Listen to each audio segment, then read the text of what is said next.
గ్రంథం యశోదరాయణం సంఘం శరణం గచ్చామి. Doctor Samuel, doctor Janet Surrey. 1వ పాఠం పార్ట్ 2. మరణం అనివార్యం. ఇది వినండి, గుర్తుంచుకోండి, అందరికీ పంచండి అని నాకు వినిపించింది. ఒకానొక అభయారణ్యంలో వెదురు పొదల దగ్గర బుద్ధుని సంఘంలోని నేను, కిసా గౌతమి, మరో 4 బౌద్ధ భిక్షుణులతో సహా సమావేశమైన సందర్భం అది. సుదూరాన ఎంతోమంది భిక్షువులకు బుద్ధ భగవానుడు ఆత్మజ్ఞానం ప్రబోధిస్తున్నారు. మేం యశోదరతో పాటు ఉన్నాం. బుద్ధునిగా మారిన సిద్ధార్థుడిని ఆమె చాలా కాలం క్రితం వివాహం చేసుకుంది. వారిద్దరికీ పుత్రుడు జన్మించిన రోజు రాత్రి ఆయన ముక్తిని అన్వేషిస్తూ ఇల్లు వదిలి వెళ్ళిపోయారు. బుద్ధుడిని పెంచిన తల్లి మహాప్రజాపతి గౌతమి ప్రస్తుతం తీవ్ర అనారోగ్యం పాలయ్యారు. ఈ చిన్న కుటీరంలో ఆమెతో పాటు యశోదర కూడా ఉంది. మా భిక్షుణుల బృందమంతా ఆ సాయంత్రం ఆవిడ స్పృహలో ఉన్నప్పుడే వెళ్ళి పరామర్శించాం. మమ్మల్ని చూసి లేచి కూర్చుని మాట్లాడుతున్న కాసేపటికి ఆవిడ అలసిపోయి మళ్ళీ మంచంపై వాలిపోయారు. మమ్మల్ని బయటికి పంపించారు. ఆవిడ ముక్తి పొందాలని ఆ రోజంతా ప్రేమ, కరుణ, ఆనంద కాంతులను ఆహ్వానించి ధ్యానిస్తూ గడిపాం. మృత్యుదేవతకు సమారాధనలు చేశాం. సాయం సంధ్యా సమయపు నిశ్శబ్దంలో ధన్యుడైన దత్తపుత్రుడికి దూరంగా చనిపోబోతున్న ఆ తల్లి యొక్క విచారాన్ని గురించి మేం మాట్లాడుకున్నాం. తన బిడ్డ సిద్ధార్థుడు జన్మించిన కొన్ని రోజులకే అకస్మాత్తుగా మరణించిన తన ప్రియమైన సోదరి మహారాణి మహామాయాదేవిని ప్రజాపతి గుర్తు చేసుకుంటోందని మాకు తెలుసు.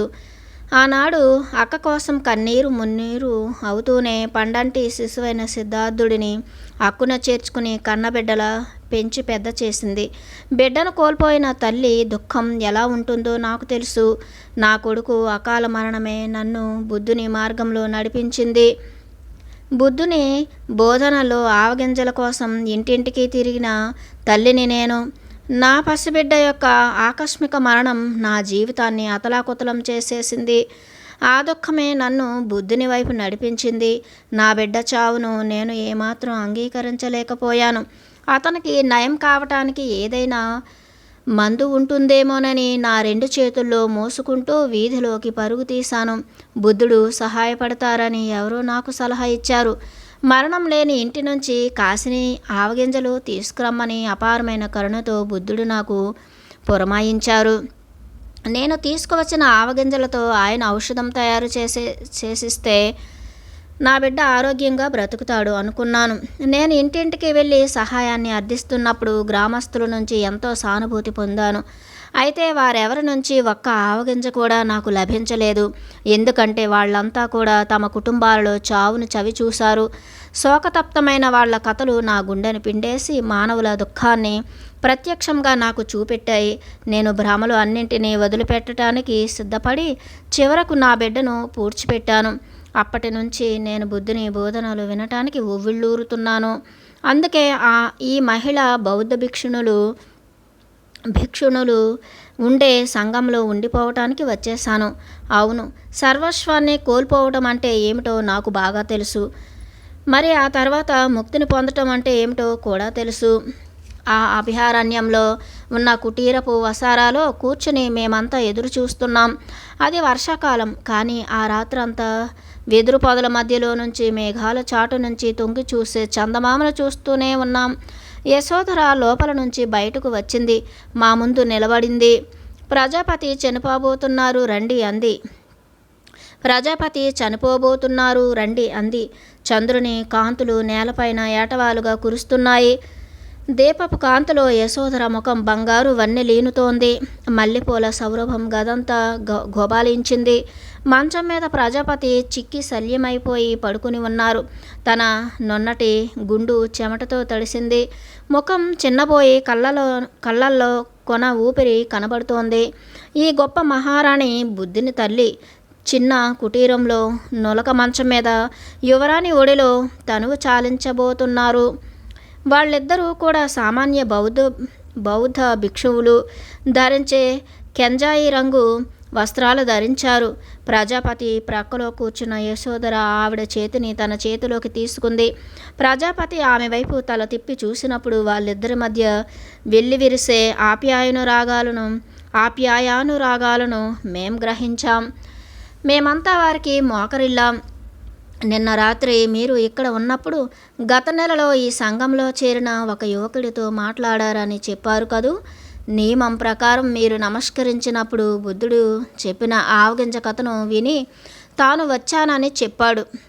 మీ మేలుకొలుపుకు ముందు మీరు ఆవగింజల కథల్లో తల్లి గౌతమి అని అతను విని ఉన్నాడు. అప్పుడు మీరు అతనికి ఈ జీవితంలోని అత్యంత ప్రాముఖ్యమైన అశాశ్వతత్వం గురించి, మీరు పొందిన అంతర్దృష్టి అనుభవాల గురించి, మేలుకొలుపు శక్తి గురించి వివరించారు కదూ. యశోధర నన్ను అడిగింది. అవును, నిజమే అన్నాను. యశోధర ప్రజాపతిని చూసింది. ఆ ఇద్దరు స్త్రీమూర్తుల జీవితాల్లో పంచుకున్న దుఃఖం ద్వారా ఇనుమడించిన ఆత్మవిశ్వాసాన్ని, దాని ప్రకాశాన్ని ఎవరైనా అనుభూతి చెందగలం. యశోధర మళ్ళీ మాట్లాడటం మొదలుపెట్టినప్పుడు వారి మధ్య ఉన్న సదవగాహన గురించి మాట్లాడుతూ ఉన్నట్లు స్పష్టమైంది. అశాశ్వతత్వం గురించి మాట్లాడుకున్నాం. నిజమే, అంతకన్నా మించి ఎంతో ఉంది. నిన్న రాత్రి మీరంతా వెళ్ళిపోయాక ప్రజాపతి నేను మౌనంగా ధ్యానం చేస్తూ కూర్చుండిపోయాం. మీరు చెప్పిన దాన్ని బట్టి ఈ సంఘములో బౌద్ధ భిక్షుణులుగా మారి జ్ఞానోదయ మార్గంలో ప్రయాణిస్తూ మన సున్నితమైన స్వచ్ఛమైన అనుభవాలు కోల్పోతున్నట్లు, మన అనుభూతులన్నీ అణచివేయబడే ప్రమాదం పొంచి ఉన్నట్లు గ్రహించాం. అత్యంత శక్తివంతమైన స్వాంతన చేకూర్చే బుద్ధ ప్రబోధాల ముందు మీ జీవిత కథ, మనందరి జీవిత కథలన్నీ కూడా నిరర్ధకంగా కొట్టుకుపోతున్నాయి. అయితే ఇది మాత్రమే సరిపోదు. మన సంపూర్ణ అవగాహన కాదు, మనం అనుసరిస్తూ వచ్చిన మార్గం కాదు. ధర్మానికి వేరే ద్వారాలు లేవా? మనం వాటి నుంచి లోపలికి ప్రవేశించలేమా? ఆయనతో సహచరులుగా సహోదరులుగా కలిసి సాగుతూ చివరకు అదే గమ్యానికి చేరుకోలేమా?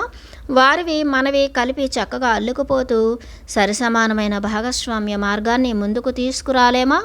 అది బ్రహ్మాండంగా ఉండదు? ఆమె కళ్ళు మెలిమెలా మెరుస్తుండగా ఉత్సాహంగా అడిగింది. ప్రజాపతి తల ఆడించటంతో ప్రియ మిత్రులారా వినండి అని యశోధర కొనసాగించింది. మీ బిడ్డతో ఆవగింజల అనుభవం అనేది అశాశ్వతమైన క్షణభంగురమైన జీవితం గురించి మీ ఒక్కరికే కలిగిన కనువిప్పు కానే కాదు. ఇది మా అందరికీ ఒక గొప్ప బోధ.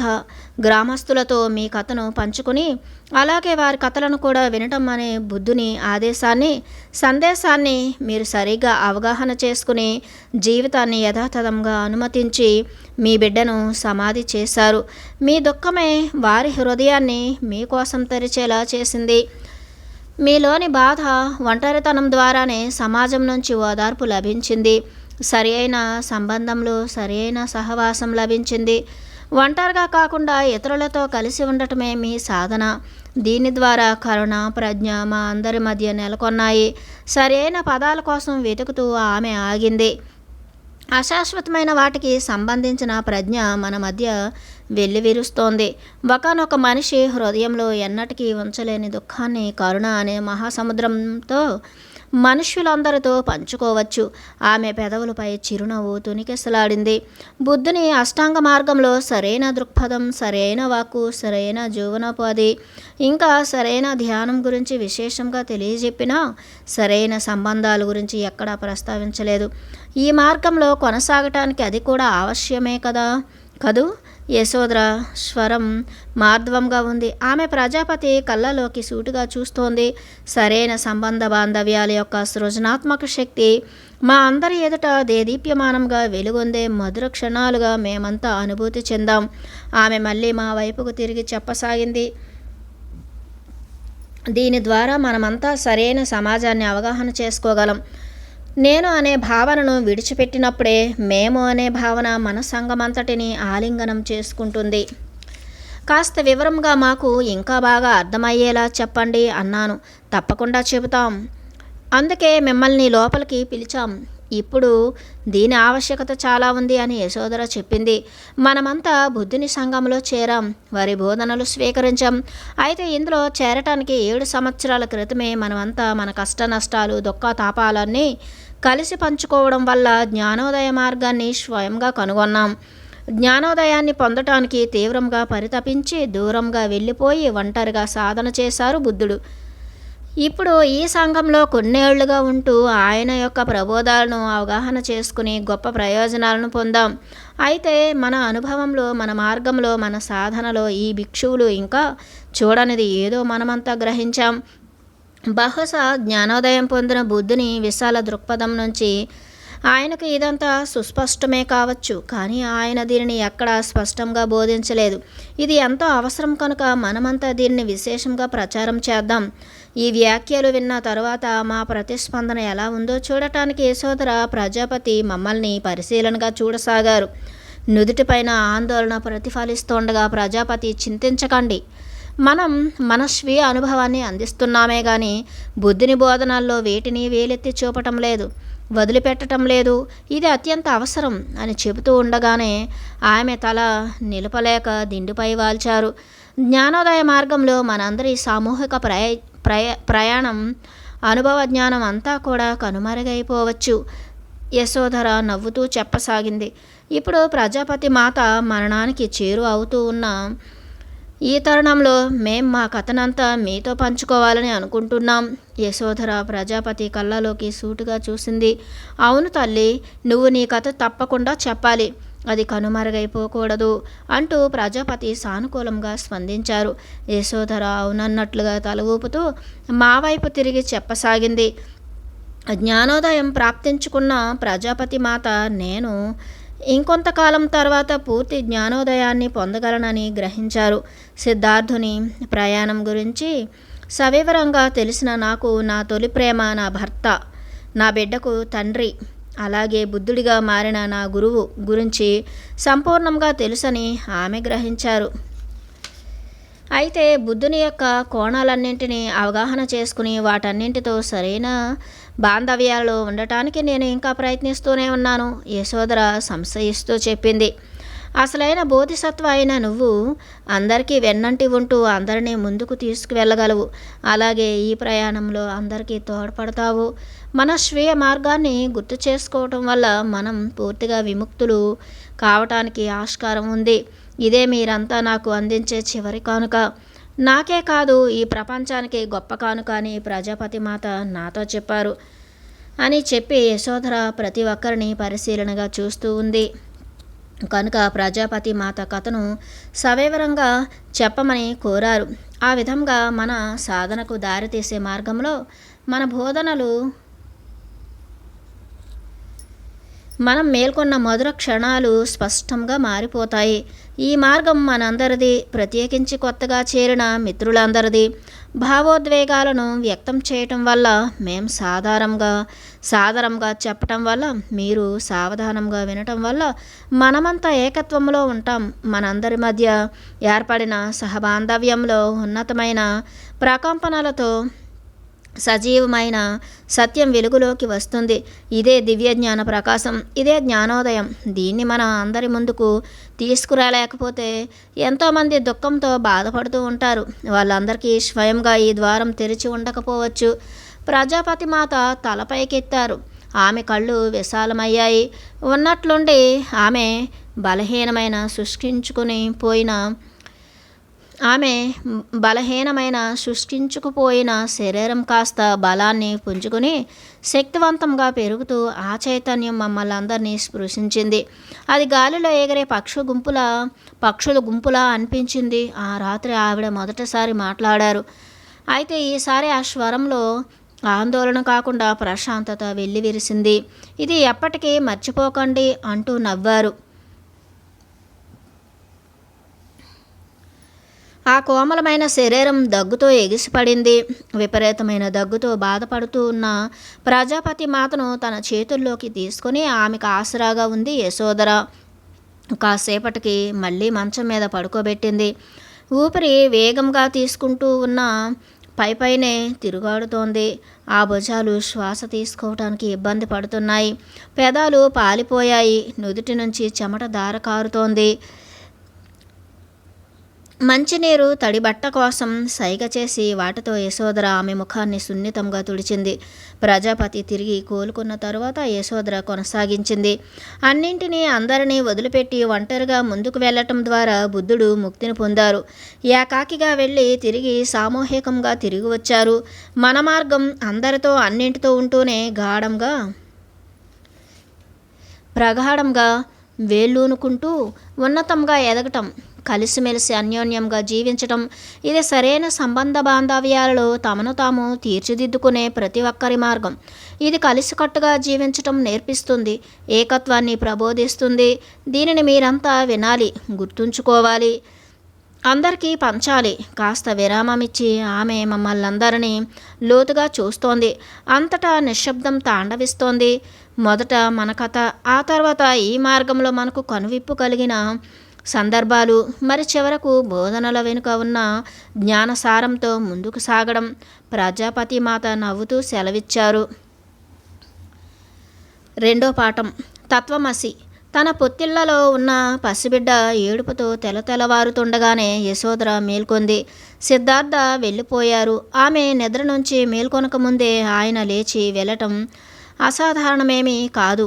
అయితే అలా వెళ్ళిన ప్రతిసారి ఆమె చెంపలను తాకి ముంగురులను సవరించి గుసగుసగా సెలవు తీసుకుని వెళ్ళేవారు. కానీ ఈసారి ఆయన అలా చేయలేదు. పసిబిడ్డకు పాలిస్తూ గత కొన్ని వారాలుగా తనకు సిద్ధార్థకు మధ్య కలిగిన అనుభవాలను నెమరు వేసుకోవటానికి ప్రయత్నిస్తోంది. ఆయన ఎంతో నిస్తేజంగా పరధ్యానంగా ఉండటం గమనిస్తూ వచ్చింది. గత వారం తన సేవకుడైన చెన్నతో కలిసి రాజప్రసాదాన్ని విడిచి రాజ్యంలో పర్యటిస్తున్నప్పుడు ఒకానొక రోగిని, వృద్ధుడిని, మరి శవాన్ని చూసి ఆయన ఎంతగానో చలించిపోయి తిరిగి వచ్చారు. అదేవిధంగా ఏ ఐహిక సంపదలు లేకపోయినా, పట్టు పీతాంబరాలు, ఆభరణాలు ఏవీ లేకపోయినా పరమానందంగా పరమశాంతంగా వెలిగిపోతున్న ఒక సర్వసంగ పరిత్యాగి ముఖాన్ని గమనించారు. ఇది ఒకానొక సంకేతంలా భావించారు. రాజభవనంలోని సిరి సంపదలు, విలాసాలన్నీ మనుష్యులను అత్యాశ, అసూయ మరి అసంతృప్తితో ముంచెత్తుతున్నాయని గ్రహించానని చెప్పారు. ప్రాపంచిక బాధలు, దుఃఖాల నుంచి తనను దూరంగా ఉంచటానికి విశ్వ ప్రయత్నం చేస్తున్న తండ్రి యొక్క నిరర్ధక ప్రయత్నాల గురించి చెప్పారు. ఎప్పుడు మాట్లాడనవన్నీ మాట్లాడారు. తన జన్మ వృత్తాంతం గురించి, ఒకనొక గొప్ప రాజు లేదా గొప్ప ఆధ్యాత్మిక ప్రబోధకుడు అవుతానని రాజగురువు చెప్పిన జోస్యాన్ని వెల్లడించారు. ముఖ్యంగా బిడ్డ పుట్టాక ఒక యువరాజు పాత్రలో ఆయన ఏమాత్రం ఇమడలేకపోయారు. ఆ సన్యాసి అవలంబిస్తున్న మార్గాన్ని తాను కూడా అవలంబించటానికి తన తండ్రి అయిన శుద్ధోదన మహారాజును అనుమతించమని వేడుకున్నారు. దీనికి ఆయన తండ్రి నిరాకరించారు. ఒక్కసారిగా ఆమె ఒళ్ళు జలధరించింది. ఆయన మోక్షప్రాప్తి కోసం వెళ్ళారా? చూద్దాం, ఆలోచిద్దాం. ఎన్నో రాత్రులుగా ఆయన అన్న మాటలు మదిలో మెదిలాయి. గోప, నా మాట విను. నేను ఇక్కడే ఉన్నట్లయితే మనలోనూ ఈ ప్రపంచంలోనూ ఉన్న దుఃఖం గురించి తెలుసుకోలేను. ఈ జీవితం, ఈ రాజప్రసాదం ఇవన్నీ నన్ను సర్వనాశనం చేస్తాయి. అరణ్యాలలో ఉన్న శాంతి వైపు, నదీ ప్రవాహాల వైపు, ఆకాశం వైపు నా హృదయం ఆకర్షిస్తోంది. బయట ప్రపంచంలోకి నా మనస్సు పరుగులు పెడుతోంది. కానీ నిన్ను వదిలి, మనకు పుట్టబోయే బిడ్డను వదిలి నేను ఎలా వెళ్ళగలను? తనను తాను శాంతింప చేసుకోవటానికి, స్థిమితంగా ఉండటానికి ప్రయత్నిస్తూ వారి మధ్య ఉన్న ప్రేమను, స్నేహాన్ని, వాటి లోతును, గాఢతను తలుచుకుంటోంది. ఆమె కూడా ఒకానొక రాజ్యంలోని యువరాణి. ఆయనకు బంధువే. ఆమె తల్లి ఆయన తండ్రికి సహోదరి. ఆమె 14 సంవత్సరాల వయస్సులో ఉన్నప్పుడు ఆయనకు 16 సంవత్సరాలు ఉన్నాయి. అప్పుడే తమ రాజ్యంలో జరిగే వేడుకలకు ఆయన వస్తున్నారని, తన వధువును ఎంచుకోవటానికి సిద్ధపడుతున్నారని తెలిపారు. ఎంతోమంది యువతులు ఆయన ఎంపిక చేసుకోవటానికి చాలా దూరం నుంచి కూడా విచ్చేశారు. విలువిద్య, ఖడ్గ విద్య, గుర్రపు పందెం, మల్ల యుద్ధం మొదలైన ఎన్నో విన్యాసాల ద్వారా తాను యశోధర హృదయాన్ని గెలుచుకున్నానని ఆయన భావించారు. కానీ తరువాత ఒకానొక మామిడి తోటలో నిశ్చలమైన ప్రశాంత స్థితిలో వారిద్దరి మధ్య ఏదో జరిగింది. ఆ క్షణంలో 2 హృదయాల మధ్య ఏర్పడిన బంధం శాశ్వతమైన వారి ప్రేమకు గీటురాయి. మీ సోదరుడు దేవదత్త ఆకాశంలో ఎగురుతున్న హంస రెక్కకు బాణం వేశాడు. ఆ పెద్ద పక్షి రెక్కకు బాణం తగిలి లోపలికి గుచ్చుకుంది. దాంతో తన తెల్లని రెక్కలన్నీ రక్తసిక్తమయ్యాయి. మేము పక్షి నేల కూలిన చోటుకి పరుగెత్తాం. అది భయపడుతూ విలవిల్లాడుతోంది. దేవ దానిని చంపివేయాలని అనుకున్నాడు. నేను అతనిని ఆపాను. నేను దాని చుట్టూ చేతులు చుట్టి గట్టిగా పట్టుకున్నాను, కాపాడాను. ఇది ఇప్పుడు నాది అన్నాను అతనితో. నేను దీనికి నయం చేస్తాను, విడుదల చేసి సంరక్షిస్తాను అంటుంటే ఆ రాత్రి విందులో అందరికీ తన ప్రతిభను చూపించుకోవాలి అనుకున్న అతని ప్రయత్నం విఫలమైంది. తన ప్రాణాలను కాపాడిన వ్యక్తికే ఆ జీవి చెందుతుంది, కానీ ప్రాణాలను హరించిన వ్యక్తికి ఎన్నటికీ చెందదు అని చెప్పాను. మీరు నా సోదరుడికి వ్యతిరేకంగా నిలబడటమే కాదు, ఈ సమస్త భూగోళ నియమాలకు వ్యతిరేకంగా నిలబడ్డారు. నేను ఎప్పుడూ దాని గురించి ఆలోచించలేదు. నేను కేవలం ఆగి ఏం చెప్పాలో సావధానంగా ఆలోచించసాగారు. నిశ్శబ్దం. ఆయన మళ్ళీ మాట్లాడటం మొదలుపెట్టారు. ఈసారి మాట్లాడుతున్నప్పుడు ఆ స్వరంలో భక్తి తొణికిసలాడుతోంది. అవును, నేను ఆ హంసలో నాలో హంసను చూసుకున్నాను కనుక దాన్ని చంపటం చూడలేను. అలాగని అక్కడి నుంచి ఊరికే వెళ్ళిపోలేను. మీరు ధైర్యస్తులు. నేను ఎప్పుడూ ధైర్యం గురించి ఆలోచించలేదు. గత సంవత్సరం నా సేవకుడైన చెన్న ఒక చిన్న వాగ్వాదంలో ఒక బాలుడి ప్రాణాలు కాపాడటానికి తన ప్రాణాలను పణంగా పెట్టి ప్రమాదకరంగా పరుగెత్తుతున్నప్పుడు, చెన్న నువ్వు ధైర్యస్తుడివి, నీకు పరిచయమే లేని ఒక పిల్లవాడి కోసం నీ ప్రాణాలను పణంగా పెట్టి అయినా సరే కాపాడావు అని చెబితే అతను నేను ధైర్యం గురించి ఏమీ ఆలోచించలేదు, ఇది సరైన పని అంతే అన్నాడు. ఆమె ఆయన్ని ప్రేమించకుండా ఎలా ఉండగలదు? ఆయన హృదయాంతరాలలో ఉన్న నిజాయితీని, కారుణ్యాన్ని, ధైర్య సాహసాలను, స్వచ్ఛమైన నిండుతనాన్ని కళ్ళారా చూసింది. తనకు నిర్దయగా అనిపించిన వాటి పర్యవసనాలను గురించి పట్టించుకోకుండా నిర్భయంగా ప్రతిఘటించారు. ఆయన ఒకానొక అన్వేషకుడు, ఔత్సాహికుడు. ఆయన స్వభావం ఎలాంటిదంటే ప్రతిదీ విచారణ చేస్తారు. వారికి ప్రత్యేకించి వాడిన పదం పై విషయాలను లోతుగా గ్రహిస్తూ అంతర్గత శక్తిని సుకుమారంగా వ్యక్తపరుస్తూనే ఏమాత్రం రాజీ పడకుండా ఉండటం అనేది ఆయన్ను కొన్నిసార్లు ఇబ్బందుల్లోకి నెట్టివేసింది. వాళ్ళిద్దరూ ఎంతో అన్యోన్యంగా ఉన్నారు. వాళ్ళ పుత్రుడు రాహుల సిద్ధార్థ వెళ్ళిపోయే ముందు రోజునే జన్మించాడు. వారి కలల పంట కోసం 13 సంవత్సరాలు వేచి చూశారు కనుక తనను అప్పుడే పుట్టిన పసిబిడ్డను వదిలిపెట్టే ససేమేరా వెళ్లరు. తన లక్ష్యాన్ని సిద్ధింప చేసుకునేవాడు. పేరులోనే సిద్ధార్థుడి జీవిత పరమార్థం అవగతమవుతున్నా ఇలాంటి పని ఆయన ఏనాటికి చేయరు. ఒక్కసారిగా ఆమె భయ కంపితురాలైంది. తన శిశువుకు పాలిస్తున్న ఆమె బిడ్డను గట్టిగా పొదివి పట్టుకుంది. తాను ఎంతో కాలంగా భయపడుతున్న క్షణం రానే వచ్చింది. ఆయన 2 ఎంపికల మధ్య ఎంతో తర్జనా భర్జన పడ్డారు. ఒకటి అంగబలం, హింస, రాజీ పడటంతో రాజు కావటం. మరి రెండవది సర్వసంగ పరిత్యాగిగా మారి ముక్తి మార్గంలో ప్రయాణించటం. తాను గర్భం దాల్చటం వల్ల ఈ పరిస్థితులన్నీ ఏర్పడ్డాయని ఆమె భయపడింది. ఇప్పుడు బిడ్డ పుట్టడం తమను విడిచిపెట్టడానికి దారి తీసింది. లేదు, నాకు నా బిడ్డకు ఆయన ఏమాత్రం అన్యాయం చేయలేరు. ఏదేమైనా సరే ఆయన కనిపించకుండా పోరు. ఏమో, ఒకవేళ వెళ్ళిపోతేనో? ఆమె మనస్సు వాళ్ళిద్దరూ కలిసి పంచుకున్న మధురానుభూతుల వెంట పరుగులు తీసింది. వైవాహిక జీవితంలో పరమార్థాన్ని ఆకాంక్షిస్తూ ఉన్నదున్నట్లుగా అంగీకరిస్తూ వెళ్ళటం వల్ల వసంత ఋతువులో వికసించిన పుష్పంలాగా పరిమళ భరితంగా నిండుగా 2 మనస్సులు ఒక్కటై తాదాత్మ్యం చెందాయి. వాళ్ళు ప్రతిదీ కలిసి పంచుకున్నారు, కలిసి తెలుసుకున్నారు. వాళ్ళ మనస్సుల్లో ఉదయించిన ప్రతి ప్రశ్నకు, సందేహానికి సనాతన వేదాల నుంచి స్పష్టమైన అవగాహన పొందారు. ధ్యానయోగ పద్ధతుల నుంచి మొదలుకొని తమ ఆస్థానంలోని సేవకులకు తమకు మధ్య ఉన్న అంతరాన్ని, చివరకు ప్రపంచం అంతా నిండి ఉన్న దుఃఖం వరకు అన్నింటి గురించి విశ్లేషించుకునేవారు. వందల సంవత్సరాల క్రితం సనాతన హిందూ అజ్ఞాత యోగ గురువు తాళపత్రాలపై లిఖించిన తెల్లని సన్నని పదాలతో కూడిన మంత్రం నేదం శరీర మష్మిని వాళ్ళిద్దరూ కలిసి రాజభవనంలోని గ్రంథాలయంలో గుర్తించారు. అంతేకాదు, ఈ పదాలలో చాలా వరకు స్పష్టత లేదు. శతాబ్దాలుగా దాన్ని ఎవరూ విప్పి చదవలేదు. వాళ్ళిద్దరూ కలిసి సంయుక్తంగా దాన్ని అర్థాన్ని, పరమార్థాన్ని తెలుసుకోవటానికి విశేషంగా ప్రయత్నించారు. ఇద్దరూ కలిసి చేసిన ఆత్మ విచారణ అది.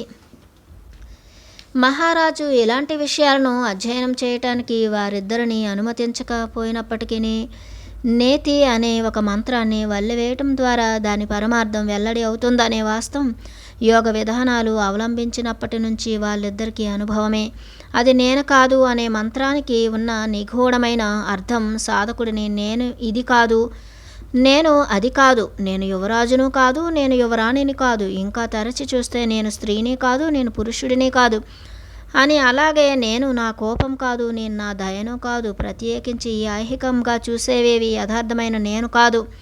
నేను అంటే స్వచ్ఛమైన శుద్ధ చైతన్యం, మిగిలినదంతా మాయ. అందుకే ఈ దుఃఖం పదే పదే తత్వమసి మంత్రాన్ని జపిస్తూ తద్వారా ప్రాపంచికమైన ప్రత్యేకతను, సాపేక్ష సత్యాలను వదిలించుకుంటూ ఆత్మ చైతన్య స్థితిని అనుభూతి చెందాలి అనే సంకల్పంతో సాధన చేశారు. ఎంత ఉత్సుకతతో, ఎంత తీవ్రంగా సాధన చేశారో ఈ మంత్ర జపాన్ని.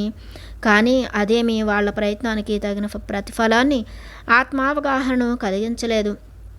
అయితే అది కొంతవరకు వారిని మార్చివేసింది. తాళపత్రాలలో వాళ్ళు నేర్చుకున్న మరో మంత్రం వారిని కష్టాల్లోనూ ఒక్కటిగా కలిపి ఉంచింది. మనస్సు అంతులేని అగాధాన్ని సృష్టిస్తుంది. హృదయం దానికి అతీతంగా మనల్ని కలిపి ఉంచుతుంది. అవును, వాళ్లకు సైతం కష్టాలు ఉన్నాయి.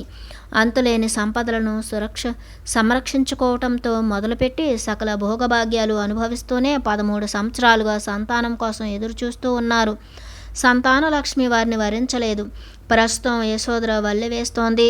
మనస్సు అంతులేని అగాధాన్ని సృష్టిస్తుంది. హృదయం దానికి అతీతంగా మనల్ని కలిపి ఉంచుతుంది. ఎప్పటిలాగే ఈ మంత్రాన్ని జపిస్తుంటే గుండెల్లో పొంగే ప్రేమ అమాంతంగా పెరిగిపోయి వాళ్ళిద్దరూ కలిసి చేసిన ఆత్మాన్వేషణ సత్యం యొక్క మార్గానికి, ధర్మానికి ద్వారాలను తెరిచింది. ఆ అగాధం ఇంత పెద్దదా? అనంతమైన అంధకారమయమైన నరక కోపానికి ప్రతిరూపమా ఇది? ఆయన ఎప్పటికీ మమ్మల్ని విడిచి వెళ్ళిపోరు, ముమ్మాటికి అని బిగ్గరగా అరిచింది. కానీ ఆయన వాళ్ళను విడిచి వెళ్ళిపోయారు. 3వ పాఠం పరిత్యాగం. సిద్ధార్థ సేవకుడైన చెన్న నేరుగా యశోధర ఏకాంత మందిరంలోకి వచ్చేశాడు. ఎన్నో సంవత్సరాల క్రితం గుర్రంపై నుండి క్రింద పడినప్పటి నుంచి అతను కుంటుతూ నడుస్తున్నాడు. నేను మినుకుమంటూ వెలిగే తారలా నడుస్తాను అని అతను ఎప్పుడూ చమత్కారంగా అంటుంటాడు. అతని ముఖాన్ని చూడగానే ఆమెకు అర్థమైపోయింది. ఎప్పుడు ఎంతో ఆత్మవిశ్వాసం, కారుణ్యం ఉట్టిపడే ముఖంలో ప్రస్తుతం గందరగోళం, నిస్తేజం నిండి ఉన్నాయి. అతని చేతిలో సిద్ధార్థ యొక్క ఖడ్గం ఉంది. ఆమె నిశ్చేష్టురాలైంది, తేరుకుంది. ఒడిలో ఉన్న పసిబిడ్డను పొదివి పట్టుకుంది. చెన్న కళ్ళలోకి లోతుగా చూసింది. అతను పొట్టిగా, బలిష్టంగా ఉన్నప్పటికీ దాదాపు సిద్ధార్థ వయస్సువాడే. సిద్ధార్థ సేవకుని కొడుకు. పెరిగి పెద్దవాడయ్యాక తండ్రి స్థానాన్ని భర్తీ చేసి యువరాజుకి సేవకుడిగా మారాడు. అతనికి సిద్ధార్థ అంటే వల్లమాలిని ప్రేమ. అందుకే సిద్ధార్థ వివాహం చేసుకునే వరకు అతను కూడా వివాహం చేసుకోకుండా ఉండిపోయాడు. ఎట్టి పరిస్థితుల్లోనూ తన భక్తి ప్రపత్తులను యువరాజుపై నుంచి ప్రక్కకు మరల్చడు. అతని కూతుళ్ళు ఇద్దరి పట్ల సిద్ధార్థ, యశోధర ఎంతో వాత్సల్యం చూపుతారు. యశోధర గర్భం దాల్చిన విషయం, రాహుల జననం చెన్న కుటుంబం అంతటిని ఆనందంలో ముంచెత్తింది. భయ విహ్వలురాలైన ఆమె కళ్ళను చూసి చెన్న ఒక్క మాట కూడా మాట్లాడలేకపోయాడు. దుఃఖంలోకి నెట్టివేసే మాటలు ఒక్కసారి వింటే ఎప్పటికీ మర్చిపోలేం. మాట్లాడటానికి ప్రయత్నించినప్పటికీ గొంతు పెగుల్చుకుని మాటలు బయటకు రావట్లేదు. కళ్ళ వెంట ధారాపాతంగా కన్నీళ్లు కారుతున్నాయి. కనుక అతను దగ్గరగా వెళ్ళి క్షవరం చేసిన సిద్ధార్థుడి తల వెంట్రుకలను ఒక బంగారు కంఠాభరణాన్ని ఆమెకు అందించాడు. ఆయన చనిపోయారా? లేదు. ఊరదేవుడా, మరి ఏం జరిగింది? ఆమెను ఎంతగానో బాధించే ఈ దుర్వార్తను అతను ఎలా చెప్పగలడు? అతని కాళ్ల క్రింద భూమి కంపించినట్లు అనిపించింది. క్షమించండి యువరాణి, నేను నిలబడలేకపోతున్నాను. ఆమె కుంటి సేవకుడు చెయ్యి పట్టుకుని మెత్తని ఆసనం పైన కూర్చోడానికి దారి చూపించింది. ఇప్పుడు చెప్పు. తాను సిద్ధార్థ రాజ్యం పొలిమేరల వరకు గుర్రంపై వెళ్ళాక ఆయన క్రిందకు దిగి తన ఆభరణాలు, తల వెంట్రుకలను, ఆమెకు ఖడ్గాన్ని తన తండ్రి అయిన శుద్ధోదన మహారాజుకు పంపించారని చెన్న చెప్పాడు. సరిగ్గా అదే సమయంలో ఆ అరణ్యం గుండా ఒక సన్యాసి నడుచుకుంటూ రావటంతో తన రాజరిక దుస్తులను తీసి అతనికి ఇచ్చివేసి పైనుంచి క్రింది వరకు వేలాడే సన్యాసి వస్త్రాన్ని ఆయన నుంచి తీసుకుని ధరించారని, ఆ తర్వాత సిద్ధార్థ ఆ వనంలోకి నడుచుకుంటూ వెళ్ళిపోయారని చెప్పాడు. ఆయన చివరిసారిగా చెప్పిన మాటలేమిటంటే, నా కోసం గాలించవద్దు, విశ్వాసం ఉంచండి. నేను మీ అందరి కోసం, మన అందరి కోసం ముందుకు వెళ్తున్నాను. ఈ మాటలు అంటున్నప్పుడు చెన్నముఖంలో విస్మయం చోటు చేసుకుంది. ఆయన మనస్సు స్థిమితంగా లేదు అనిపించింది. లేదా ఏ శక్తులైనా ఆయనను ఆవహించాయా అనిపించింది. అందులోనూ దుష్టశక్తులు. ఒక్కసారిగా యశోధర దాన్ని గ్రహించింది, పూర్తిగా గ్రహించింది. ఆయన మమ్మల్ని వెళ్ళిపోయారు. తన శరీరంలోని రక్తమంతా ఎవరో పీల్చేసినట్లుగా నిశ్శత్తువుగా అనిపించింది. అమాయకంగా తన కళ్ళల్లో కళ్ళు పెట్టి చూస్తున్న పసిబిడ్డను చూసుకుంది. ఆ బిడ్డ వల్లే ఇదంతా జరిగిందా? అందుకే సిద్ధార్థ ఈ బాబుకు రాహుల అని నామకరణం చేశారా? రాహుల అంటే సంకెళ్ళు కదూ. తన దుఃఖాన్ని నేను అర్థం చేసుకోలేనని సిద్ధార్థ తప్పుగా భావించారా? ఆయన చూస్తే ఆయన మార్గానికి అడ్డుపడతానని, వెళ్ళిపోవటానికి అనుమతించనని ఆయన ఇలా చేశారా? ఎంతటి ఆఘాతం ఆమెను నిలువెల్లా కంపింపచేసింది. కాళ్ళ క్రింద భూమి పాతాళంలో కూరుకుపోయింది అనిపించింది. తన ప్రేమ ద్వారా మూసుకుపోయింది. ఊపిరి ఆగిపోయేలా అనిపిస్తుంటే గొంతు చీల్చుకుని అరిచింది. ఆయన మమ్మల్ని విడిచి వెళ్ళిపోయారు. 4వ పాఠం అవలోకనం. మిగతా బౌద్ధ భిక్షుణులు నేను యశోధర అనుభవించిన బాధాకరమైన గతాన్ని ఎప్పుడూ విని ఉండలేదు. కనుక నిశ్శబ్దంగా కూర్చుని ప్రతి పదాన్ని, భావాన్ని పూర్తిగా ఆలకిస్తూ ఉన్నాం. ఇప్పుడు వెనుకకు తిరిగి చూసుకుంటే నేను ఇక్కడి నుంచి వెళ్ళలేను. అలాగని ఆయనను అనుసరించను లేను. మా బిడ్డను ఎన్నటికీ విడిచిపెట్టలేను. అది ఊహకు కూడా అందని విషయం. అన్నిట్లోకి అత్యంత విచారకరమైన, మరి భయంకరమైన విషయం ఏమిటంటే, ఆయన మా ఇద్దరి వైవాహిక జీవిత పరమార్థానికి సంబంధించిన ఆధ్యాత్మిక కోణాన్ని, ఉమ్మడిగా మేం సాధన చేసిన ఆత్మ విచారణను పూర్తిగా మూసివేశారు, శాశ్వతంగా నిలిపివేశారు. ప్రస్తుతం నేను ఏకాకిని అంటూ యశోధర కొనసాగించింది. ఆ హరితవనంలోని కొవ్వొత్తి కాంతిలో ఆమె అనుభవించిన ఒంటరితనపు లోతులు, ఎన్నో సంవత్సరాలు అగాధంలో కూరుకుపోయిన భావనలు ఆ ముఖంలో ప్రస్ఫుటంగా కనిపించాయి. ఊపిరిని లోతుగా పీల్చుకుని నెమ్మదిగా వదిలిపెడుతూ ఆ నరకం నుంచి బయటపడి తిరిగి చెప్పసాగింది. ఆ భయంకరమైన శోకం నన్ను అంధకార బంధురమైన అగాధంలోకి నెట్టివేసిన మా పసిబిడ్డ కోసం కొత్త జీవితాన్ని ఆనందంగా తీర్చిదిద్దటం కోసం ప్రయత్నించాను. అందరి జీవితాల్లోనూ దుఃఖం అనేది ఉంది. అయితే ప్రతి ఒక్కరి జీవితంలోనూ ఏదో ఒకసారి దుఃఖం పరాకాష్ఠకు చేరుకుని మన తలుపు తడుతుంది. అదే పరిపక్వమైన క్షణం. ఆమె ఆగి తన నల్లని ఒత్తైన వెంట్రుకలను సుతారంగా పక్కకు నెట్టింది. దాంతో అవి మళ్ళీ తన ముఖాన్ని కమ్మివేశాయి. కనుక ప్రియమిత్రులారా, పరిపక్వమైన పరిస్థితులు ఏమిటో మనం తెలుసుకోవాలి. ఆమె కళ్ళు నిశ్చలంగా వరుసగా మా అందరినీ తదేకంగా లోతుల్లోకి ఆర్తిగా చూస్తుంటే ప్రేమైక భావన మమ్మల్ని నింపేసింది. పరిపక్వమైన పరిస్థితుల్లోనే ఈ సాధారణమైన మార్గం అసాధారణమైన శక్తితో మన జీవితాలను దివ్య జ్ఞాన ప్రకాశం వైపుకు మరల్చుతుంది. ఆదరణ. 5వ పాఠం. ఎప్పుడైతే యశోధర పెద్ద పెట్టున ఏడ్చిందో అప్పుడు అక్కడున్న వాళ్ళంతా దాన్ని విన్నారు. ఆమె గుండెల్లో నుంచి పెళ్ళుబికిన శోకం రాజభవనంలోని జంతువులన్నింటినీ కూడా తాకింది. ఒక జంతువు నుంచి మరో జంతువుకు, రాజభవనంలోని శునకాల నుంచి ఉద్యానవనంలోని నెమళ్ళ వరకు, చివరకు వివాహ మహోత్సవంలో ఆమెను చేపట్టినందుకు సిద్ధార్థకు బహూకరించిన వెండి కొండలాంటి తెల్ల ఏనుగు వరకు చేరింది. ఆమె ఏడుపు విని ఏకాంత మందిరంలోకి పరుగెత్తుకుని వచ్చిన వారిలో మొట్టమొదట తన సేవకురాలు రోహిణి, ఆ తర్వాత వరుసగా అందరూ ఉన్నారు. అక్కడ ఆమె నేలపైన చతికలు పడి ముఖాన్ని చేతులతో దాచుకుని వెక్కి వెక్కి ఏడుస్తోంది. పసిబిడ్డ మంచం మీద గుక్క పెడుతున్నాడు. ఇద్దరు సేవకురాళ్ళు ఆమె వైపు వెళ్ళగా ఒకరు బిడ్డను చూసుకోసాగారు. వాళ్ళు ఆమెను వాదార్చటానికి ప్రయత్నిస్తూ ఉంటే ఆమె వాళ్ళను నెట్టివేసింది. ఎవరో వెళ్ళి మహారాణి ప్రజాపతిని తీసుకువచ్చారు. ప్రజాపతిని చూడగానే యశోధర దుఃఖం రెట్టింపు అయ్యింది. వెళ్ళిపోయారు, మీ అబ్బాయి వెళ్ళిపోయారు అత్తయ్య, వెళ్ళిపోయారు అని ఏడుస్తోంది. ఏదైనా సమాధానం దొరుకుతుందేమోనని ఆ శయన మందిరంలో ఉన్న వాళ్ళందరినీ, పరిసరాలను వెర్రిగా వెతుకుతూ ఉన్న యశోధర కళ్ళల్లోకి చూసిన ప్రజాపతి ఆమె ఎంతగా భీతిల్లిందో అర్థం చేసుకున్నారు. ప్రజాపతికి వెంటనే అవగతమైంది. ఆమె కడుపులో సుడులు తిరుగుతూ ఉప్పెనగా మారింది. అయితే తన గతం తాలూకు కష్ట నష్టాలు, దుఃఖాల ద్వారా పొందిన అనుభవంతో పూర్తి శ్రద్ధను యశోధరపై పెట్టింది. మారు మాట్లాడకుండా ఆవిడ ఇంకా క్రిందే వెక్కిళ్ళు పడుతున్న యశోధర వైపు నడిచి ఆమె ఎదుట నిలబడి చేతులు చాపారు. ప్రజాపతి తన కేసి వస్తుంటే యశోధరకు ఒక మహాకరుణ తనను సమీపిస్తున్నట్లుగా, నిజం చెప్పాలంటే ఒక దేవత స్వయంగా ప్రత్యక్షమైనట్లు అనిపించింది. ప్రజాపతి గంభీరంగా ప్రశాంతంగా నిలబడ్డారు. యశోధర ఆమె కళ్ళలోకి చూసింది. అవి ఎంతో నిండుగా తన బాధను ప్రతిబింబిస్తున్నాయి. అప్పుడు యశోధర ఒక గొప్ప విషయం గ్రహించింది. ప్రజాపతి కళ్ళల్లో అగాధానికి మించి ఎంతో శక్తివంతమైన స్వచ్ఛమైన కారుణ్యం ఉట్టిపడుతోంది. వాళ్ళిద్దరూ ఒకరినొకరు చూసుకున్నారు. యశోధర లేచి నిలబడింది. ప్రజాపతి ఆమెను ఆత్మీయంగా ఆలింగనం చేసుకుని జరిగిన సంగతంతా తనకు చెప్పమని యశోధరను అడిగారు. ఆమె చెప్పసాగింది. అయితే అతను నిజంగానే వెళ్ళిపోయాడంటావా అని ప్రజాపతి అడిగారు. అవును, నేను ఖచ్చితంగా చెబుతున్నాను కదా.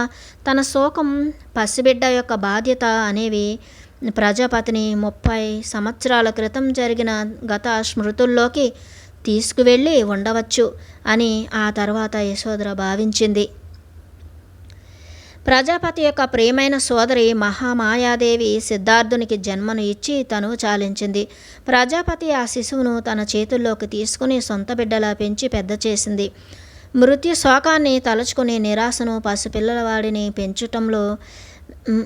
పెంచటంలో జీవితం పట్ల ఆశావహ దృక్పథాన్ని ఏకకాలంలో గుర్తు చేసుకుంది. యశోధరను ఈ ఘోర విపత్కర పరిస్థితుల్లో చూడటంతో ఆ చేదు జ్ఞాపకాలన్నీ ముప్పిరిగొన్నాయి. వీటన్నింటినీ మించి తాను స్వయంగా పెంచిన బిడ్డ సిద్ధార్థను కోల్పోవటం అనేది హృదయాన్ని కలచివేస్తోంది. అయితే యశోధరను చేతుల్లోకి తీసుకుని హత్తుకున్నప్పుడు తన శరీరమంతా ఏమాత్రం అదుపు చేయలేనట్లుగా కంపించటం గమనించి, ఇంతవరకు తన హృదయపూర్వకమైన వేటిని ఎన్నడూ కోల్పోని రాజకుమారి, ముఖ్యంగా ప్రేమ కోసం ఏనాడు సూకించిన యశోధరను చూసి ప్రజాపతి తెలుసుకున్నదేమిటంటే, ప్రస్తుతం తాను ఈ బంగారు తల్లిని ఆదరించి తనపై తనకు పూర్తి భరోసాను ఇవ్వాలి. ఆ క్షణంలోనే యశోధర తనను ఆలింగనం చేసుకున్న ఈ బంగారు తల్లి యొక్క దుఃఖాన్ని బలంగాను స్పష్టంగాను అనుభూతి చెందింది. ఆ తర్వాత యశోధరకు నిన్న పుట్టిన పసిబిడ్డ యొక్క పరిస్థితి ఏమిటని ప్రజాపతి మాత ఆలోచించారు. అది తరతరాలుగా ప్రతిధ్వనిస్తూ సాగిపోతోందని ఆమె గ్రహించారు. ఈ గాథ ఆ తల్లి నుంచి మరో తల్లికి, ఒక బిడ్డ నుంచి మరో బిడ్డకు, గతం నుంచి భవిష్యత్తులోకి తరతరాలకు వ్యాపిస్తూ పోతోంది. చలువరాతి లాంటి బలమైన స్పష్టమైన క్షణం ఆవిష్కరించబడింది. గతం గతః, వర్తమానమే బహుమానం. ఈ ప్రస్తుత మధుర క్షణం ఎంతో గొప్పది. ఇలారా అమ్మా యశోధర అంటూ లాలనగా నా కళ్ళల్లోకి చూడు అంటుంటే ఇద్దరి కళ్ళు కలుసుకుని ఒక్క క్షణం చూపులు నిలిచిపోయాయి. యశోధర కళ్ళు మూసుకుంది. ప్రజాపతి అందరినీ బయటకు పంపించివేశారు. ఆ స్త్రీమూర్తులిద్దరూ శిశువు దగ్గరకు చేరుకుని అంతా కలిసి అదే మంచంపై పడుకున్నారు. కాసేపటికి యశోధర మళ్ళీ కుమిలిపోవటం మొదలుపెట్టింది. వెక్కిళ్ళు పడుతూ ఏడుస్తూనే ఉంది. మనం ఎంతోసేపు అలా పడుకుండిపోయామో నాకు తెలియలేదు. అంటోంది యశోధర. ప్రజాపతి మాత దేహం సుకుమారంగా ఉంది. ఆమె ఇంకా కళ్ళు మూసుకుని ప్రశాంతంగా పడుకునే ఉంది. నా వెక్కిళ్ళు ఆగాక నేను ప్రజాపతి మాత గుండెలపై నుంచి నా తలను తీసి లేచి కూర్చున్నాను. యశోధర ఆమె చుట్టూ కూర్చుని ఉన్న మమ్మల్నే చూస్తూ చెప్పసాగింది. అయితే నా వెక్కిళ్ళు ఆగిపోయి ఆవిడ నుంచి ప్రక్కకు జరిగి లేచి కూర్చుని మళ్ళీ ఆమె కళ్ళలోకి చూస్తున్నాను. ఆమె దృష్టి సునిశ్చితంగానూ స్థిరంగానూ ఉంది. తన చేతులు ఇంకా నన్ను చుట్టే ఉన్నాయి. ఆ తర్వాత జాగ్రత్తగా ఆమె నాతో ఈ శక్తివంతమైన మాటలు పలికారు. అతను దుఃఖానికి మూలం కనుక్కోవటానికి మనల్ని విడిచి తనదైన మార్గంలో వెళ్ళిపోయాడు. నువ్వు దాన్ని ఇక్కడే ఉండి సాధించాలి. ఇక్కడ ఇప్పుడు మేమంతా నీకు తోడుగా ఉంటాం. ఈ క్షణంలో దీన్ని నమ్మటం అసాధ్యంగానే అనిపిస్తుంది. కానీ నువ్వు వినాలి. నేను ఒక మార్గం కనుగొన్నాను. వాళ్ళు ఒక మార్గం కనుగొన్నారు. మరి నువ్వు నీ మార్గాన్ని కనుక్కోవాలి. సిద్ధార్థకు నా అవసరం ఎలా ఉండేదో అలాగే ఇప్పుడు నీ బిడ్డకు నీ అవసరం ఉంది. నీ కోసం ఒక మార్గం తెరుచుకుంది. నువ్వు మాతో కలిసి ఆ మార్గంలో ప్రయాణించు. ఇది ఎప్పటికీ ఉండిపోయేవారి కోసం ఒకరితో ఒకరు ప్రేమను పంచుకునే వారి కోసం ఏర్పరిచిన మార్గం. అందరికీ తెలిసిన దుఃఖాన్నే నువ్వు ఇప్పుడు సిద్ధార్థునిలా తొలిసారిగా రుచి చూస్తున్నావు. ప్రజాపతి మాత ఎంతో అనునయపూర్వకంగా ఓదార్చిన తర్వాత నాలో సిద్ధార్థ స్వరం వినపడి, ప్రతి వ్యక్తి కూడా తాను ప్రేమించే వారి అనారోగ్యాన్ని, వృద్ధాప్యాన్ని, మరణాన్ని, వారి లోటును తప్పకుండా అనుభవించవలసి వస్తుందని చెప్పటం నేను స్వయంగా అంతరం నుంచి గ్రహించాను. ఆయన ఉనికిని అనుభూతి చెందాను. ఆయన ద్వారా ఈ పరమ సత్యాన్ని గ్రహించాను అని చెప్పింది. అప్పుడే ప్రజాపతి మాత నా సేవకురాలైన రోహిణితో యువరాణిని అనుక్షణం కనిపెట్టుకొని ఉండమని ఆ అమ్మాయికి చెప్పు అని ఆదేశించారు.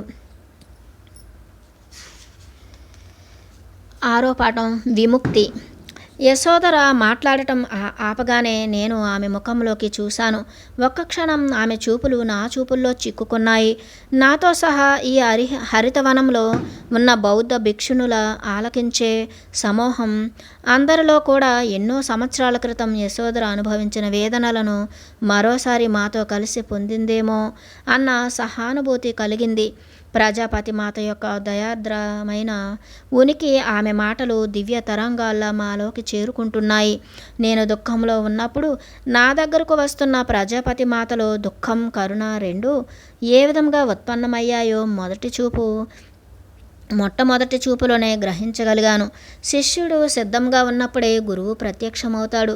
దుఃఖ సాగరంలో మునిగిపోయినప్పుడే కరుణ, అంతర్దృష్టి, అనుభూతి చెందుతాం. జీవితం అంతా నేర్చుకున్న జ్ఞానం ఆ ప్రత్యేకమైన క్షణంలో మన వెన్నంటి నిలుస్తుంది. అలా సరైన సృజనాత్మకమైన ప్రతిస్పందన వెల్లివిరుస్తుంది. కొన్నిసార్లు అది మనం ఎప్పుడూ ఎరుగనిది కూడా అయి ఉంటుంది. ఆ క్షణంలో అత్యంత ఆవశ్యకమైన సరైన చర్యను చేయటానికి తగినంత ప్రేమ, కరుణాపూరిత శక్తులు పెళ్ళుబుకుతాయి. ఇదివరకు ఎన్నడూ లేని విధంగా అది సరైన బాంధవ్యాల ద్వారా మనల్ని ముంచెత్తుతుంది. మన చుట్టూ ఉన్న వారందరితో కలిసి మన దుఃఖాన్ని ధీటుగా ఎదుర్కోవటానికి కావలసినంత శక్తి అంతర్జ్ఞాన రూపంలో మన నుంచి వెల్లువల వస్తుంది. యశోధర మా వైపు చూసి చిరునవ్వు నవ్వుతూ సుపరిచితమైన మంత్రాన్ని వల్లెవేస్తోంది. గుర్రాన్ని రథం అనుసరించినట్లే దుఃఖాన్ని కరుణ అనుసరిస్తుంది. దుఃఖాన్ని పొందిన వారిలో ఆశ, ఆశయం కూడా చిగురుస్తాయి. సత్య మార్గం దొరుకుతుంది. అన్నింటినీ చవి చూసిన తరువాత కూడా చిరునవ్వుతో ఉండేవారిని దుఃఖం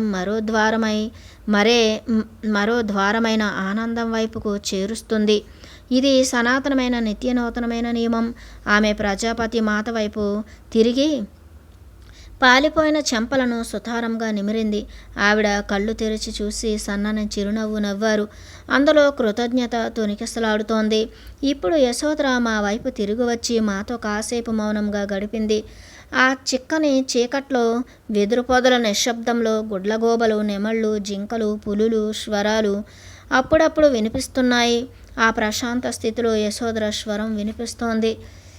మనలోని దుఃఖంతో మమేకమై ఉండటాన్ని మనం అంగీకరించినంత వరకు మనతో మనం ఆనందంగా ఉండలేం. అలాంటప్పుడు దుఃఖంలో ఉన్న ఇతరులతోనూ మనం ఆర్తిగా ఆలంబనంగా ఒక్కటిగా ఉండలేం. యశోధర నోటి నుంచి వస్తున్న మృదువైన పదాలు ఆ హరితవన సంగీత సమ్మేళనంలో బలమైన పాత్ర పోషించాయి. మన దుఃఖం నుంచి ఎప్పటికీ విముక్తులు కాలేం.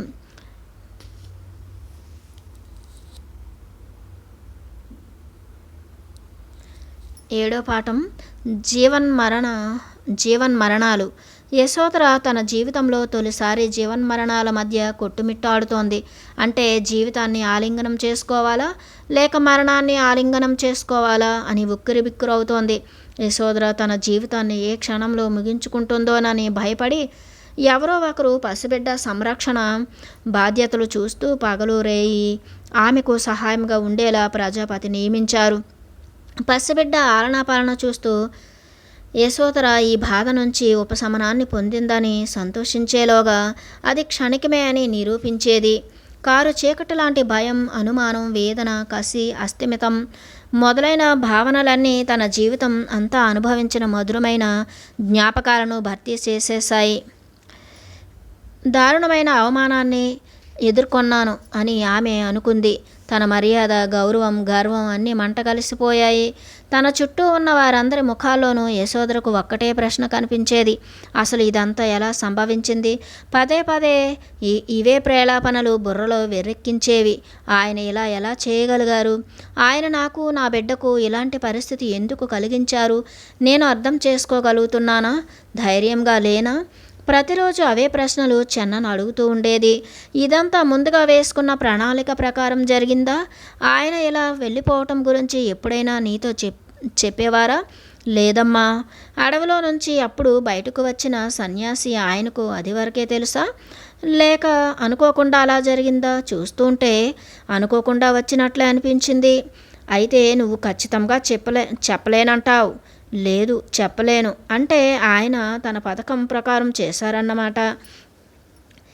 ఎప్పుడూ లేని విధంగా విచిత్రమైన భయంకరమైన ఆలోచనలు ముప్పిరుగునేవి.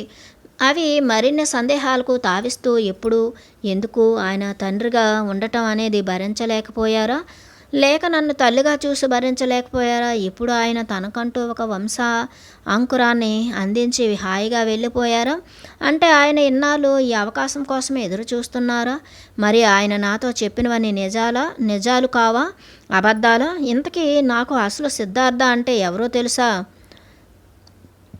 ఆమె ఎదుట ఈ ప్రశ్నల వర్షాన్ని తట్టుకుని నిలబడటం చెన్న వంటి బలమైన వ్యక్తికి కూడా ఎంతో కష్టంగా ఉండేది. అయితే ఏ ప్రశ్నకు సమాధానం లేదు. నాకు సమాధానం ఇవ్వు. మౌనం. ఆయన నా ముఖం పైన తలుపు వేసేశారు. నాకు అర్థం కావట్లేదు కాబట్టి నాకు సమాధానం ఇవ్వు, పింకిగా అరిచింది. చెన్న కోపం నషాలానికి అంటింది. ఆయన నా ముఖం పైన కూడా తలుపు వేసేశారు అని గిర్రున వెనుతిరిగి వెళ్ళిపోయాడు. నేను తనను పట్టించుకోవాల్సిన అవసరం లేదు. తనకు తాను నచ్చ చెప్పుకుంది. చెన్నతో పోల్చితే నా దుఃఖం ఎంతో భయంకరమైనది. మళ్ళీ మరునాడు ఏమీ జంకు బొంకు లేకుండా అవే ప్రశ్నలు సంధించటం మొదలుపెట్టేది. వేటికి సమాధానం లేదు. అయినా చెన్న రాకపోకలు సాగిస్తూనే ఉండేవాడు. ఆపలేదు. ఆమెకు సన్నిహితంగా ఉండేవాడు. సహాయపడే సమాధానాలు ఏవీ తన దగ్గర లేవు. సిద్ధార్థ గుర్రం పేరు కాంతక. అది ఆహారం, నీరు తీసుకోకుండా తన గుర్రపు శాలలోనే ఉండిపోయి కొన్నాళ్ళకు కళ్ళు మూసింది. ఆ గంభీరమైన ప్రియమైన పెంపుడు జంతువు తన కళ్ళెదుటే అనారోగ్యానికి కొని తెచ్చుకొని మరణించటాన్ని చూసి యశోధర అది తానే అన్నట్లుగా భావించింది. ఆ శోకం భయపెట్టింది. తన శరీరం, మనస్సు వేటికి తట్టుకోలేనంత బలహీనంగా ఉన్నాయి. గతాన్ని తలుచుకుంటూనే ఏవేవో గుసగుసలు వినబడి కుమిలి కుమిలి రోధించేది. ఆమె తిండి, నిద్ర మానేసింది. తరచూ పట్టపగలు వేడిలో ఉన్నప్పటికీ చలితో నిలువెల్లా చిగురుటాకుల వణికిపోయేది. తాను ధరించిన వస్త్రాలు చెమటతో తడిసి ముద్దయిపోతే విప్పి మరో జత ధరించేది. యశోధర తన దుఃఖపూరితమైన ఘాతను పదే పదే ప్రతి ఒక్కరికి చెప్పకుండా ఉండలేకపోయింది. అది విన్న వాళ్ళంతా తనకు కలిగిన నష్టం, దుఃఖం ఎవరికీ కలలో కూడా కలగకూడదనుకునేవారు. ఎట్టకేలకు శుద్ధోదన మహారాజు స్వయంగా విచ్చేశారు. తన పుత్రుడు చాలా కాలం వరకు బహుశా ఎప్పటికీ తిరిగి రాడేమో అన్న భావన తనకు కలుగుతోందని చెప్పారు. కనుక ఆమెను తన మనవడికి తల్లిగా బాధ్యతాయుతంగా ఆనందంగా ఉండటం మొదలు పెట్టమని చెప్పారు. అతని కోసం ఏడవటం ఆపేయ్, నీ బిడ్డను జాగ్రత్తగా పెంచుకోవటం మొదలుపెట్టు అని ఆదేశిస్తున్న ధోరణిలో చెప్పారు. ముందు తమరు ఇక్కడ నుంచి దయచేయండి గట్టిగా అరిచింది. నువ్వు కనుక నీ బిడ్డ సంరక్షణ బాధ్యతలు చక్కగా నిర్వర్తించకపోతే ఆ సంగతి మహారాణి చూసుకుంటారు. అదే స్థాయిలో గట్టిగా చెప్పి వెళ్ళిపోయారు. ఆ వెంటనే యశోధర మౌనంలోకి వెళ్ళిపోయింది. తనకు సన్నిహితులైన వాళ్ళందరినీ దూరంగా ఉంచసాగింది. అలాగే తన బిడ్డను కూడా ఎడం చేసినప్పుడు ఒక సేవకురాలు ఆ బాధ్యతలు చేపట్టింది. ఆమె ఉన్న చోటును వదిలిపెట్టలేదు. అక్కడే గిరిగీసుకుని ఉండసాగింది. సిద్ధార్థ లేకుండా నేను బ్రతకలేను, నేను చనిపోవాలనుకుంటున్నాను. ఒకరోజు తన ఏకాంత మందిరానికి ఆనుకుని ఉన్న ఉద్యానవనంలోకి తీసుకువెళుతుండగా ప్రజాపతితో చెప్పింది, నువ్వు ఈ శోకాన్ని తప్పకుండా అధిగమించగలవు. బంగారు తల్లి, నీ సహనం అందరికీ మేలు చేస్తుంది. ప్రజాపతి మాత నిర్మలంగా బదులు ఇచ్చారు. అదేమి కాదు, నాలో ఏమాత్రం ఆశ చిగురించటం లేదు. నాకు ఇలా బ్రతకటం కంటే చావటమే నయమనిపిస్తోంది. అసలు నాకు ఏది వాస్తవమో తెలియటం లేదు. మాతో వీలైనంత సన్నిహితంగా ఉండు. మమ్మల్ని నీతో ఉండటానికి సమ్మతించు. అలా చేయటం వల్ల క్రొత్త చైతన్యం పుంజుకుంటావు. తరచూ యశోధరతో చెబుతూ వస్తున్న మాటలే మళ్ళీ చెప్పారు ప్రజాపతి మాత. నేను అలసిపోయాను, నన్ను ఒంటరిగా వదిలేయండి. నా కళ్ళెదుట కనిపించేదంతా అగాధం, అంధకారం తప్ప మరేమీ లేదు. అయితే నీ బాబును చూడు, తనకు నీ అవసరం ఎంతో ఉంది. యశోధర ఆమె మాటలు పెడచెవిన పెట్టి వడివడిగా నడుచుకుంటూ లోపలికి వచ్చేసింది.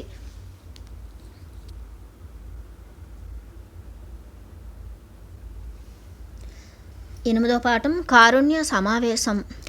శిశువు సంరక్షణ బాధ్యతలను చూసుకుంటున్న సేవకురాలతో పాటు ప్రజాపతికి కూడా యశోధరను ఒంటరిగా ఎదుర్కోవటం ఎంతో కష్టసాధ్యమనే సంగతి అర్థమవుతూ వస్తోంది. ఆమె ఎంతో కోపం, కసి, ఏకాకితనం, సోమరితనంతో సతమతమైపోతోంది. ఈ విపరీత భావాలు తనకు ఏమాత్రం ఉపశమనాన్ని కలిగించేవి కాదు. దాంతో ఆమెను కాసేపైనా ఒంటరిగా ఎదుర్కోవడం అనేది ప్రతి ఒక్కరికి నరకంలా తయారైంది. అందువల్ల ప్రతి ఉదయం యశోధర మరి అంతఃపురంలో ఉన్న మహిళలందరూ దేవదారు వృక్షాలు, వాటి చుట్టూ విస్తారంగా వ్యాపించిన మహావృక్షాల మధ్య సమావేశం కావాలని ప్రజాపతి ఆదేశించారు. అక్కడే కొలను ప్రక్కన ఒక హిందూ దేవాలయం తరతరాలుగా అందరి కోర్కెలు తీర్చే ప్రార్థనా మందిరంగా విరాజిల్లుతోంది. ఇక్కడే యశోధర, సిద్ధార్థ కలిసి సంతాన లక్ష్మికి చేసిన పూజలు ఫలించి ఆమె గర్భం దాల్చటం జరిగింది. ఒకానొక ఉదయం పిల్లగాలులు, పక్షుల కిలకిల రావాలతో ఆహ్లాదంగా ఉన్న వాతావరణంలో రాజకుటుంబంలోని స్త్రీలు వారి సేవకురాలతో సహా అక్కడ సమావేశమయ్యారు. తన 2 చేతుల మధ్య యశోధర నడిపించుకుంటూ ప్రజాపతి మాత అక్కడకు వచ్చారు. తల వంచుకొని ఒక పొదలో కూలబడిన యశోధర శరీరం అక్కడ ఇరుక్కుపోయినట్లుగా కనిపిస్తోంది. ఆమె చిక్కి శల్యమై ఉంది, కళ్ళు ఉబ్బి ఉన్నాయి. మిగిలిన వాళ్ళంతా ఆమె చుట్టూరా వృత్తంలా కూర్చున్నారు. ఒక ఆమె సాంబ్రాణి ధూపం వెలిగించింది. ప్రజాపతి హిందూ మంత్రాలు చదవసాగారు. ఆ పురాతనమైన తోటలో మహావృక్షాల క్రింద నీటి కొలను మరి దేవాలయం ప్రక్కన వేకువజామునే కూర్చోవటం వల్ల తీవ్రమైన నైరాశ్యంలో ఉన్న యశోధరలోనూ తన చుట్టూ ఉన్న మహిళలందరిలోనూ చైతన్యం ఉత్తేజితమైనట్లు కనిపిస్తోంది. సంధ్యవేళలో చేసిన ప్రార్థనలు, సామూహిక మంత్రోచ్చారణలు, ఆ తర్వాత కాసేపు మౌన స్థితిలో ఉండిపోవటం అనేది భూమాత యొక్క సనాతనమైన సహన శక్తిని, ప్రగాఢమైన ప్రకృతి శక్తిని ఆ మహిళా సమూహం తమలోకి ఆవాహన చేసుకున్నట్లుగా ఉంది. యశోధర కళ్ళు వర్షిస్తూనే ఉన్నాయి. ఆమె మౌనంగా రోధిస్తోంది. ఉదయం వేళ జరిగిన ఆ సమావేశం ఎక్కువసేపు కొనసాగలేదు. చేయవలసిన పని ముందర ఉంది. అయితే దీని ప్రభావం హాయిగా ఉంది. వాళ్ళంతా సాయం సంధ్య వేళ మళ్ళీ కలుద్దామని నిర్ణయించుకున్నారు. ఈ చిన్న ధార్మిక ఆచారం ఎంతగానో ప్రభావితం చేసింది. ఉదయం పూట చేసే ప్రార్థనల్లో ఆ రోజును గడపటానికి దైవాన్ని సహాయం కోరుతూ మంత్రాలు జపించేవారు. సాయంత్రం పూట చేసే ప్రార్థనల్లో ఆ రోజును గడపటానికి సహాయపడినందుకు దైవానికి కృతజ్ఞతలు తెలిపేవారు. సహాయం కోసం ఆర్థించటం, కృతజ్ఞతలు వ్యక్తపరచడం ప్రతి ఉదయం, ప్రతి సాయంత్రం వాళ్ళంతా దీని తోటలో సమావేశం కావటానికి కారుణ్య సమూహం అని పేరు అనేవారు. కారుణ్య సమూహం అనేవారు. 9 యుక్త శ్రవణం. సహాయం కోసం అర్థించటం, కృతజ్ఞతలు వ్యక్తపరచటం, అడగడం, ఇవ్వడం, సహాయం, కృతజ్ఞతలు ప్రతిరోజు క్రమం తప్పకుండా ఏదేమైనా సరే చేస్తూ వచ్చారు. చివరకు ఒకానొక రోజు యశోధర తన బాధను వెల్లడించటం మొదలుపెట్టింది. ఆమె ఆపలేదు, పదే పదే చెప్పసాగింది. మొదట ఎంతో శ్రద్ధతో సావధానంగా విన్నారు అందరూ. కానీ ఆ తర్వాత నుంచి అదే పనిగా పదే పదే చెబుతూ ఉంటే వినేవారందరికీ విసుగెత్తటం మొదలైంది. మాట్లాడటం మాత్రమే కాకుండా వినటం కూడా యశోధర అలవాటు చేసుకోవాలని ప్రజాపతి వెంటనే గ్రహించారు. ఆలకించాలి, ఇతరులను చక్కగా ఆలకించాలి, లోతుగా ఆలకించాలి. ఈ విషయం యశోధరకు అర్థమయ్యేలా చెప్పాలని భావించారు. బంగారు, నీ మనస్సంతా బాధతో నిండిపోయి ఉంది. అదే సుడులు తిరుగుతోంది. అది అంతు లేకుండా ఉంది. అందులోనే తలమునకలైపోయి ఉన్నావు. ఇలా ఎందులోనైనా మునిగిపోవటం వల్ల జీవితాన్ని ఉన్నదన్నట్లుగా స్వీకరించలేవు. మరి దీనికి పరిష్కారం ఏమిటంటే మన చుట్టూ ఉన్నవారితో చక్కని సంబంధ బాంధవ్యాలు కొనసాగించటం. నాకు అది ఎలా సాధ్యమవుతుంది? ఇప్పుడు వాళ్లకు నేను ఇంకేం చెప్పగలను? నాలాగా వాళ్ళేమీ బహిరంగంగా లోకమంతా చూసేలా ఘోరమైన అవమానాన్ని పొందలేదు కదా. నా దుఃఖం వాళ్ళందరికన్నా తీవ్రమైనది. నాలాగా వాళ్ళేమీ బహిరంగంగా లోకమంతా చూసేలా ఘోరమైన అవమానాన్ని పొందలేదు కదా. నా దుఃఖం వాళ్ళందరికన్నా తీవ్రమైనది. అలా నువ్వు చూస్తున్నావు. నీ దృక్కోణం అలా ఉంది. మేమంతా, ముఖ్యంగా వయస్సు మలిన మా లాంటి వాళ్ళంతా ఎన్ని అనుభవించామో తెలుసుంటే నువ్వు ఆశ్చర్యపోతావు. అవమానమా? ఇంతకన్నా దరిద్రపు పరిస్థితులు మేమంతా ఎదుర్కొన్నాం. కానీ నాకు వాళ్ళందరితో ఏం మాట్లాడాలో తెలియదు. ఏం చేయను? నీకు వాళ్ళందరికీ సహాయపడాలని ఉందా? అవును. అయితే ఊరికే ఉండు. కానీ ఊరికే ఉండాలా? ఇప్పుడు నేను ఏం చేయట్లేదు కదా. ఊరికే ఉన్నాను. ఇది నన్ను కుదురుగా ఉండనివ్వటం లేదు. ఆగు, నన్ను చెప్పనివ్వు. వాళ్ళిద్దరూ ఒకరినొకరు చూసుకున్నారు. యశోధరకు రోజులానే కసితో, మొండితనంతో, దురుసుగా మాట్లాడకుండా ఇక నుంచి తాను కాస్త మౌనం వహించి చూడాలనిపించింది. సరే, అలాగే. ఇప్పుడు నువ్వు చేస్తున్నట్లుగానే రోజూ చేయటం అలవాటు చేసుకో. ఏమిటది? వినటం. కేవలం వినటం. మధ్యలో జోక్యం చేసుకోకు. వింటూ ఉండు. అవతల వ్యక్తి ఏం చెబుతున్నారు, ఏమనుకుంటున్నారు, ఎలా అనుభూతి చెందుతున్నారు అన్నీ సావధానంగా ఆలకించు. నువ్వు కల్పించుకుని ఏమీ చేయక్కర్లేదు. నువ్వు ఇలా చేయగలవా? ఎదుటివారు చెప్పేది స్వీకరించడానికి నీ మనస్సును మౌనంగా ఉంచగలవా? ఏమో, నాకు తెలియదు. ఒక్కసారి ప్రయత్నించి చూడకూడదు? తనను ఇలా చిన్నపిల్లల్లా చేసి మాట్లాడటం ఉక్రోషం తెప్పించినా గత్యంతరం లేక యశోధర ఒప్పుకుంది. సరే, అలాగే చేస్తాను. ఆ తర్వాత నుంచి మహిళా సమావేశాలలో ప్రతి ఒక్కరూ తమ తమ జీవిత గాథలను, దైనందిన జీవిత పాఠాలను సమూహంలోని అందరితో పంచుకోవటం మొదలుపెట్టారు. మాట్లాడే సమయం, మౌనంగా ఆలకించే సమయం అనేది ఆ సమూహపు ప్రత్యేక లయ విన్యాసంగా మారిపోయింది. అనుదినం వాళ్ళ ఆచారంగా రూపుదాల్చింది. జ్ఞానం, కరుణ రోజురోజుకు పెంపొందసాగాయి.